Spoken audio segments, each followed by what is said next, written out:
This channel does not promote any violent, harmful, or illegal activities. All content provided by this channel is meant for an educational purpose only.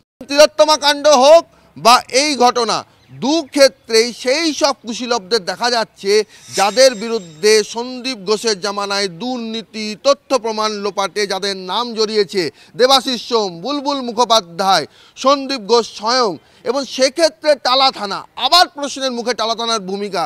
Senior junior চিকিৎসকদের বক্তব্য যে বারবার প্রতি ঘটনার ক্ষেত্রে সেটা প্রাক্তনী আরজি করের প্রাক্তনী সেই ক্ষেত্রে হোক আর তাদের উপরে হামলার ঘটনা হোক বা এই ভিন রাজ্যে যে ভুয়ো চিকিৎসকের ডিগ্রি সংক্রান্ত বিষয় সেটি হোক বা তিলোত্তমা কাণ্ড, সব ক্ষেত্রেই দেখা যাচ্ছে যে সন্দীপ ঘোষ যেমন চেয়েছেন তেমনই আচরণ করেছে টালা থানা। সন্দীপ ঘোষ যেমন চেয়েছেন সেইভাবে দিয়েছে বুলবুল মুখোপাধ্যায়, দেবাশিস সোমরা।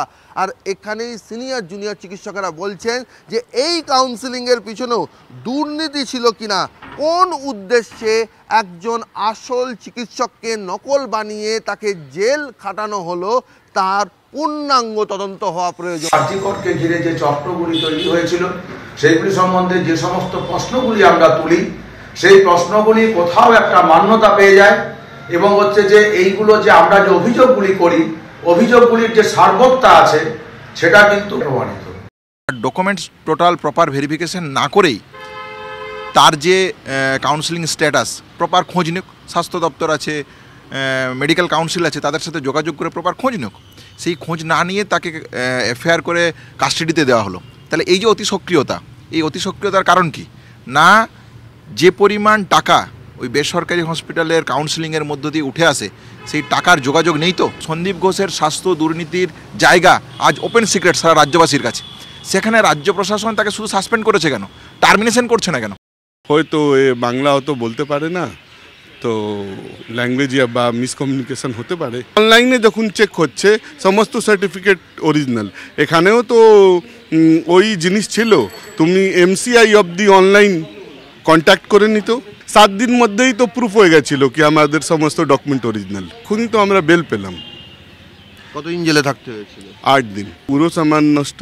সবাই আমাকে এখন মানে একটু मार्क्ड आइडेंटिटी থেকে দেখে। लोग एक बहुत बड़े ट्रॉमा से गुजर रहे हैं। हम खुद एक गवर्नमेंट मेडिकल ऑफिसर हैं वहाँ बिहार में, और वहाँ पे भी हमारा मेंटल हरासमेंट सारा चीज़ हो गया, सब लोग जान गए, और हमें एक तो पीजी सीट नहीं मिला उसकी वजह से, और 2 साल तक हम ऐसे ही ट्रॉमा में गुजरते रहे और अभी तक कोई सीट नहीं मिल पाया। क्यों? क्योंकि हमारा डॉक्यूमेंट यहाँ पे सीज है। ठप्पा लग गया ना, एक कलंक हो गया कि हाँ इसका डॉक्यूमेंट फेक है। अगल बगल वाले सारे तो यही नहीं मानते कि डॉक्यूमेंट फेक है, गलत फेक डॉक्यूमेंट से ये लोग डॉक्टर बना है।